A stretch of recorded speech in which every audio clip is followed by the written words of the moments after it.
This is a story about no matter how dire a situation may seem, there will always be a path forward. Alexander the Great is dead and his empire is divided between his countless generals, all vying for power. The strongest of which, you could say, is the Seleucid Empire, spanning most of what once was Persia. This tyrannic nation bullies and torments every inferior nation within their realm of control. The only reason anyone ever accepts these conditions is due to fear of utter annihilation from more aggressive powers elsewhere. However, not all of this land belongs to the Seleucids. Just an inch north of Mesopotamia lies Adiabene, ruled by the Seleucid autocracy. The ambitious head of state Nidinti-Ishtar, of Assyrian origin, longs for the restoration of his ancestral homeland, Assyria, a land of unity, strength and free trade. However, there is one tiny hindrance. All of this land Nidinti-Ishtar requires to unify his people is in the possession of the Seleucids, his overlords. Considering the immense size difference between the two nations, both militarily as well as financially, an outright rebellion seems foolish. A more cunning approach is required. Well, until opportunity blurs the line between intrigue and foolishness. Luckily for Nidinti-Ishtar, the Seleucid governors are well known for being both cruel, greedy, and most importantly, stupid. This could potentially lead to a coup of sorts, handing over neighboring unruly territory to us, at the expense of our ties with the Seleucid dynasty. The initial plan is obvious: turn the locals of Assyria against the Hellenic rulers. But before we can focus our efforts across our borders, a few internal affairs need to be handled appropriately.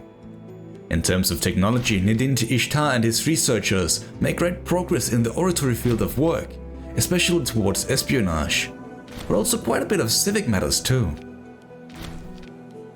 Nidinti-Ishtar roots his national ideals in ordered retreat, standardized construction and a powerful state religion that, unbeknown to Nidinti-Ishtar at the time, eventually will lead to the Seleucid dynasty being considered gods, just like the Egyptian pharaohs.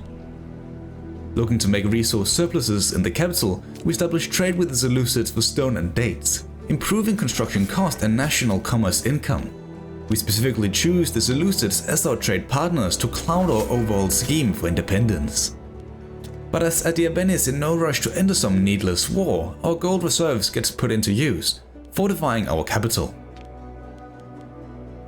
Following the matters of infrastructure, political decision-making needs to be handled. In terms of the matters of Mesopotamia, we begin consulting with the royal court.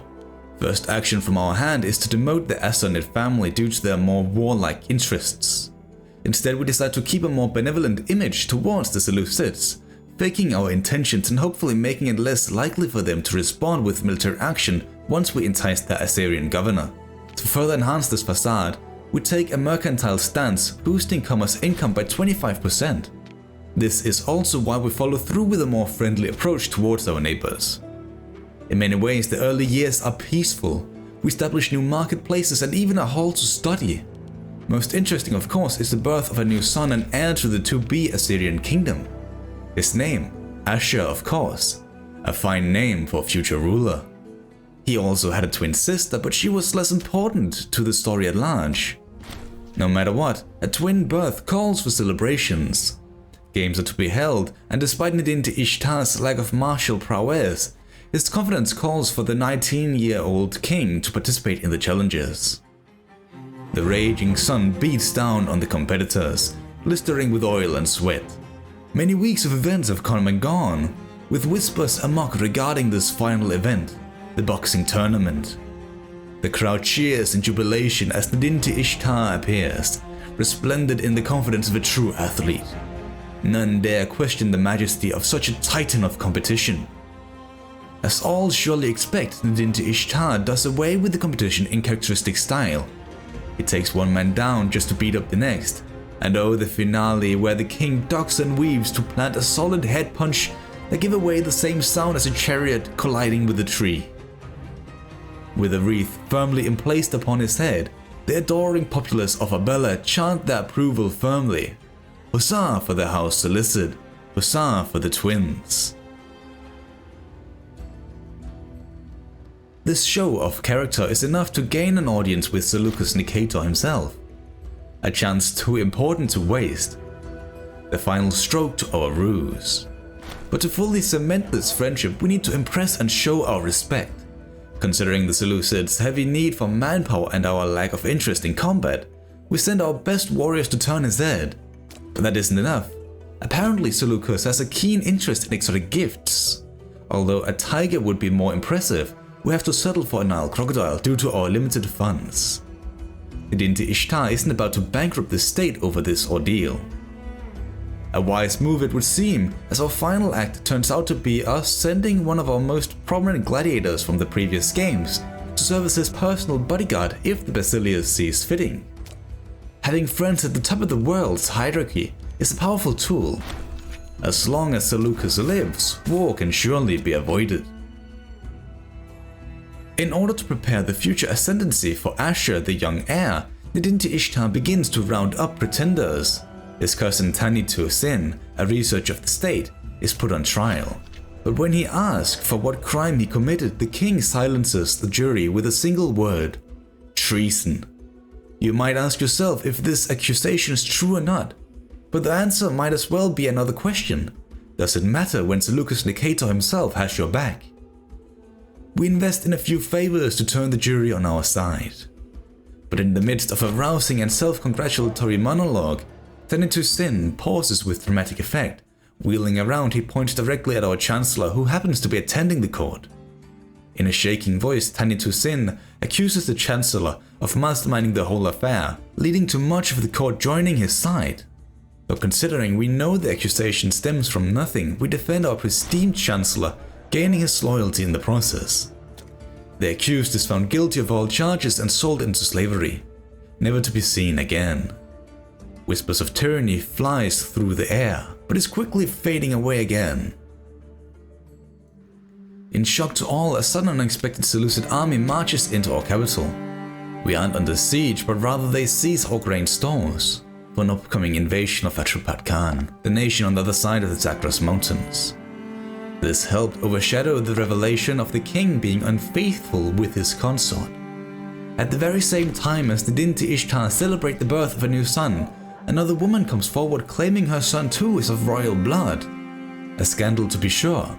However, the king affirms the news and claims the child as his own bastard son, at the expense of his legitimacy as a ruler. Brihad Bel and Urson joins the Seleucid dynasty. In order to re-establish legitimacy for the throne again, Idinte Ishtar begins scheming for more influence to sway the masses. This is, among other ways, done through nationwide teachings of our Zoroastrian faith and religious messages to gain favor with the common folks. This in some way works too well. In fact, a nobleman suggests a formal declaration of Idinte Ishtar's loyalty and commitment to the court would be a fine way of showing our appreciation of them. However, such an act would destabilize the authority of the nation. Next time, perhaps. It later turns out that the same man who proposed this before-mentioned move during his governorship of our lesser regions has been stirring up the people of his governorate, perhaps hoping to challenge our rule. All this time, he has been trying to overthrow the Seleucid dynasty, a crime that only can be paid with servitude. This man will now find his work in the new slave estate that is being established in our Purple Dye region. May his hard work bring fortune to Adiabene. But the act of legitimizing a bastard son keeps causing problems. Another cousin of the king is beginning to openly gloat about his desire for the high seat. Concerned he may be plotting to ensure such a future, we pay to have him closely observed.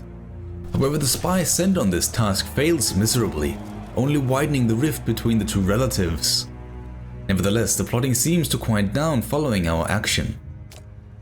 Another thought might lead towards the possibility of this having something to do with the Persian revolt that has erupted for our overlords. Seleucus Nicator, the man we invested so much in to gain his friendship, has been murdered and our own plot for power has been halted. Some in the court calls for action. Fight for independence now or you will never see a chance like this again in your lifetime. This may be true, but if you investigate the situation just a little further, it is evident even the locals hate these events. Given enough time, this could actually turn in our favor. The Parthians, on the other hand, do what we dare not. They rise up and fight for independence. This development further influenced the debate at court. Whenever Nidinti Ishtar says one thing, his rivals call for the other, no matter the subject. This constant bickering is ruining whatever authority Nidinti Ishtar used to have, and the atmosphere in Arbela is at a breaking point. Enough of this nonsense, you are not the king, shouts Nidinti Ishtar, resulting in further disloyalty among the other nobles. Despite these troubling news, there are also a few positives. Ashur, our heir, has come of age and is now ready to begin his education in bureaucracy. Additionally, our researchers make great progress developing advanced wall construction blueprints, establishing petitions for minorities, thus reducing the cost of founding new cities, and beginning to use census data to keep track of the various ethnicities within our lands.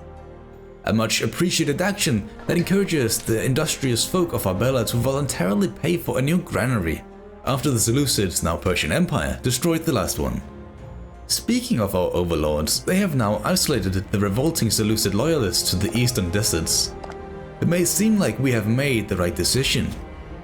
While they destroy one another, we found new cities to yield more output from our most valuable resources. The now 16-year-old Ashur will help see to this, being granted his first administrative job as governor of Mesopotamia. Quite fitting considering his father was the same age when his crown was placed upon his head. Ashur is also betrothed to a commoner, but nevertheless someone who actually posed self-control. Hopefully she will guide Ashur towards greater deeds during his ascendancy. Ashur will later form a great bond with his father, strengthening the realm that has suffered greatly during the last few years. One step closer to the Assyrian dream. We immediately build a court of law at the new city and embrace the rural Persian tradition born to ride, encouraging several freemen from around the world to settle within our lands and adopt the Assyrian culture. Former slaves are set free to make Arbela usher in progress. Ashur's younger brother Urson, by the time he reaches 16 years of age, has over time fully embodied the Zoroastrian state religion, and as such will be honored with the title of High Priest. Not to forget Rihad Bel, the bastard of the same age, who is fiercely loyal to his family since his recognition, excels at combat. As such, he is appointed Master of the Guard, staying by his father's side for as long as he lives.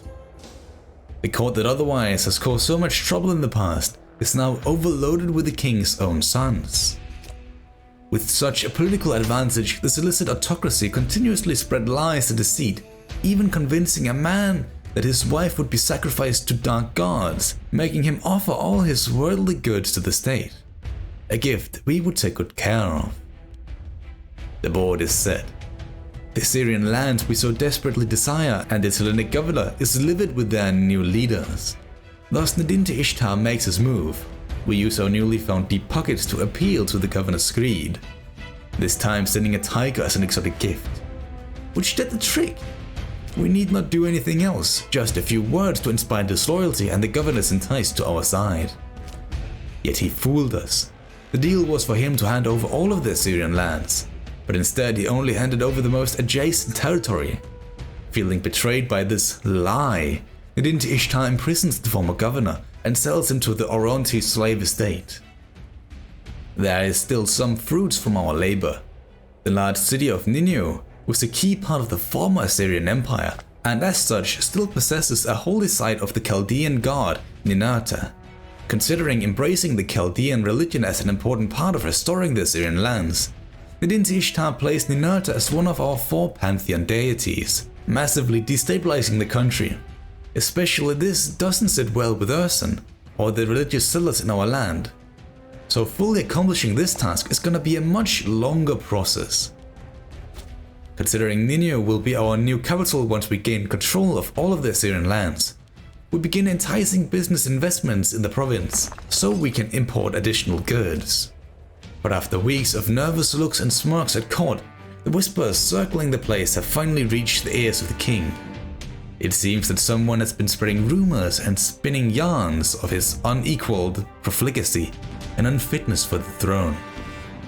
No one can freely insult the king though, and as such the Din Ishtar begins investigating into the source of the rumors, regaining a bit of popularity of what little he still has left compared to back in the day when he participated in the boxing tournament. However, it is revealed that the treacherous snake who attempted to demean the name of the king has been identified as none other than his own bastard son Rihad Bel, who quickly confessed to his crimes. This is sadly also one of the few the king can't make himself punish too harshly. Forget him, his reputation is ruined from his childish act. The foolishness of youth. But one day as the king is riding out to deal with a small band of raiders, it is as if something snaps within him, a sudden change of pace in his quest for the Assyrian dream. He makes mass replacements in the Pantheon and builds a fortification on the main road leading up and down the land. And why? Because the locals and the newly appointed governor of the Persian-controlled regions of Assyria are becoming more loyal to their rulers after having defeated the Seleucid loyalists for good. This has to change. As Din Ishtar still has a friend inside the Persian administration, he begins plotting a foreign assassination. The governor is an old chap after all, and has apparently no skill in martial prowess. It shouldn't be too hard. Our advisors report that a trusted friend of the king has made contact with our agents in the Persian Empire. The planned assassination of the governor is beginning to take shape. However, our man on the inside requests that we send aid so he might be better able to perform his covert duties. Anything for our cause is our decision, taking away basically all our manpower, except murder is a tricky business. Once more, our agents have received communications from the contact inside the Persian Empire. It would appear he's having some trouble planning his escape. Once the governor has been assassinated, he demands that we send a scapegoat in order that someone is able to take the fall without drawing suspicion. Luckily, the king still has one rival left, the perfect man for the job. The eve is nigh. Our agent in the Persian Empire has informed us that the attempted assassination will go ahead immediately. He only requests one further instruction, how it should be done. After debating for great length whether poison or the blade would be more decisive, we choose a quick stabbing is to confirm we killed the right man. The time waiting feels endless. Doubt for the decision floods over me. Did we make the right call? And then, our agent in Persia report that the court of the empire is in turmoil. It appears that our brave assassin has succeeded in his task to rid the world of the pro-Persian governor. The poor man we sent to take the fall for the deed has apparently survived. Naturally, we severed all connections with him. He shall have to make his own way in life now. Lastly, it appears that our involvement in this affair went quite unnoticed by the Persian people. Clearly, they are more foolish than we had anticipated. Or maybe that would actually be us. The assassination, all of this effort, it was for nothing. And then, it is as if the entire world erupts into chaos. In the far-flung lands where the wild Scythians ride, there are rumors of war. A bright star has appeared promising the Dahi a new home amongst the lands to the south, and messengers from all around brings word of preparations in the steppe. They all act as doomsayers, proclaiming even the stoic Greek kings should fear this threat, and an invasion of the promised magnitude has the potential to destabilize the world as we know it. At first, we don't give much thought to the matter. Surely the Persians can handle this threat while we simply expand our cities. This was our thought process up until we heard the news of the Persian emperor. Sensing a moment of weakness, the hordes of the Pani Waste have descended upon the Frataraka dynasty as a pack of wolves would savage a lamb. The attack came without warning, with the Basilius Warbas being amongst the first casualties, having been touring the border regions when the attack came. Seemingly not content with this apocalyptic turn of events, the nobles of the Persian realm have turned on one another, squabbling to determine a legitimate successor. Like clockwork, over 30,000 men at great haste march through our land alone, with undoubtedly twice as many already being on the front line. No matter how many numbers the Persians can muster, it simply isn't enough. The horse lords are unyielding in their push, taking down dozens of enemies in the process. Even the largest mercenary companies heed the call. Although the fog of war clouds our vision, one thing is certain: the Persians are desperate. With all of our own efforts in terms of patience and deceit having failed, and considering another opportunity to entice new land could take years to happen again, we make ready to seize the moment. No expense is spared in the face of choosing between independence or eternal servitude. Army maintenance is at an all-time high, while wages are reduced to the lowest of the low. Dinti Ishtar and Ashur both lead their own levies, marching towards the northern border, adjacent to the Assyrian lands. Even a mercenary company all the way from Armenia is bought and brought over for this endeavor. At the sound of drums in the air, Dinti Ishtar leads his men to war. Ashur, the young prince, is sent to capture the city of the same name, while the king and his mercenaries rush into Assyria, hoping to capture its many forts before the Seleucid armies arrive. Following the declaration of war, all of our imports are cut off. Luckily, the likes of Armenia and Egypt are both more than willing to supply us during these desperate times. After all, our stability is at less than 20, while our aggressive expansion is almost equally as high. Same for tyranny and our legitimacy. The future of the Seleucid dynasty needs this victory or all is lost. After the young prince captures Ashur, he and his men march further south, acting as scouts on the lookout for the Persian armies. As our surprise attack progressed, the further our armies split away from one another. We are playing a high-risk game here, considering all we need to score independence is to keep our capital safe and sound. The longer that is the case, the more likely we are to succeed. The nearby southern provinces are easy to capture considering the lack of forts in the area. However, as Ashur is about to leave for the capital, the Persian armies appear.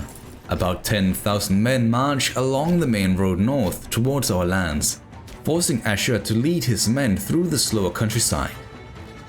As the news reached the king's consort, Wardat Marduk, she arranges a meeting with the court.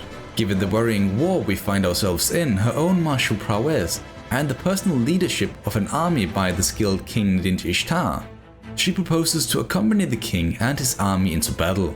The consort is passionately convinced that her presence will bolster the spirit of the fighting men, as well the king's. The royal family must defend their country regardless of the position, and, if needs must, she could quite capably command a flank.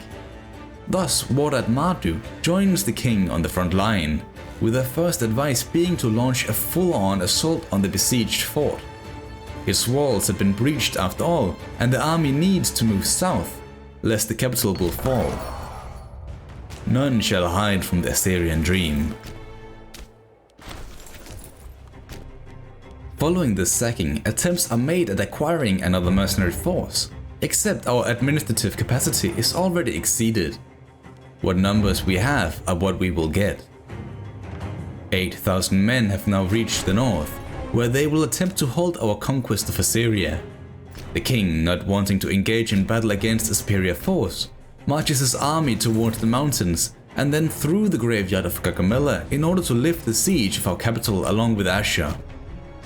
He barely avoids the Persian units, clearing his way to Ashur. This, however, also triggered the Persians to abandon their siege, fleeing back home again. Except Ashur is at the ready, moving to intercept them at Kilisu. Up north, our mercenaries captured the last hostile fort within Assyria and will now wait for our forces in the south to link up with him. Narrowly, the Persians escape the wrath of Ashur, moving to the regions of the same name. The prince pursues. So far, they won't accept the white peace. We need to defeat them on the field for that to happen. In the south, additional 13,000 men are approaching from the eastern front that will be added onto the current amount we are already facing.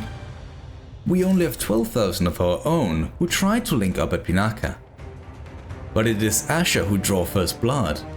His cavalry advantage and skirmishing tactics prevail over the minor Persian army. The capital that he from now on will try to defend stays untouched. As the king and his mercenaries join arms, they will try to force an early engagement before the other 13,000 reach the front line. They are apparently still quite low on morale, so it will take a while before they are fully ready to participate in combat. It is then we realize the Persians have made peace with the Pani horse lords.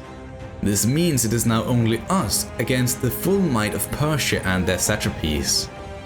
So when the king intercepts over 8,000 men, including heavy infantry, at Vikat, and is actually winning decisively despite using an inferior tactic and having lower fighting discipline, a messenger brings words from the army of the king.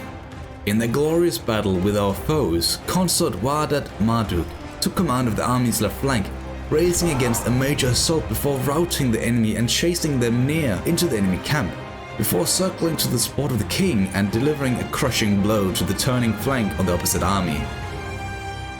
Our great victory is owed partly to her efforts.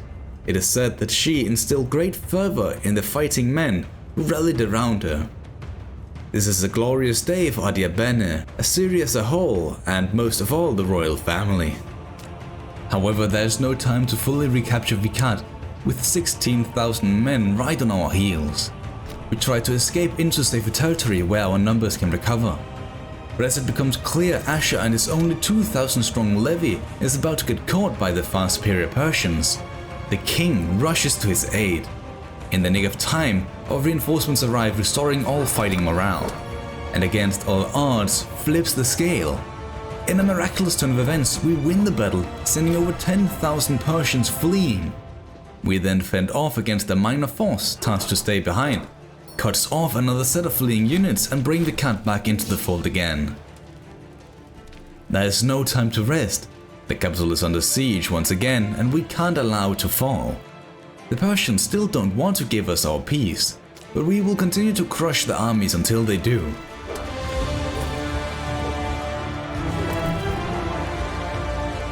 While the king takes the bulk of our levies into Persian territory, Ashur comes up with a clever idea. He ends contact with our current mercenary company that by now have been reduced to just 1,000 men, and signs a contract with the 11,000 strong company stationed at our capital. Our numbers are now greater than ever before. Peace can now be arranged, but not with the desired Assyrian lands, so the war is still on. Perhaps a dangerous decision considering new Persian forces are on their way, and our new mercs aren't ready to fight quite yet. We send all our forces north to prepare for the decisive defense. However, one of our Assyrian forts is under siege, and worse yet, Ashur has been caught leaving the capital, losing in battle and thus being forced to hide in the Zagros mountains. After a quick assessment of this situation, I deem the capital will withstand a siege long enough for us to march up and defeat the northern scouts of sorts, and then march back again for the rescue. By now we are so close to getting what we want, but if the capital falls, everything is done for. A battle in the north is certain to tip the last bit of war score we need in our favor. However, a small moment of greed makes me consider going for the province of Mesopotamia too. But upon realizing it is being captured again, the original deal of only the Assyrian land is off the table too. More and more armies flood into our lands, yet with one last victory in the north, by the king, the Persians will, for a brief moment, accept our terms. This time we accept becoming a regional, independent power. The deity Ishtar and the rest of his family has done exactly what he set out to do. The kingdom of Assyria is formed and Nineveh will be its capital. Yet the Assyrian dream is far from complete. Major religious instability lies in wait, not to forget the other major issues at hand. We are now all alone, surrounded by two major nations at the most dangerous part of the world. The future of Assyria is more uncertain than ever.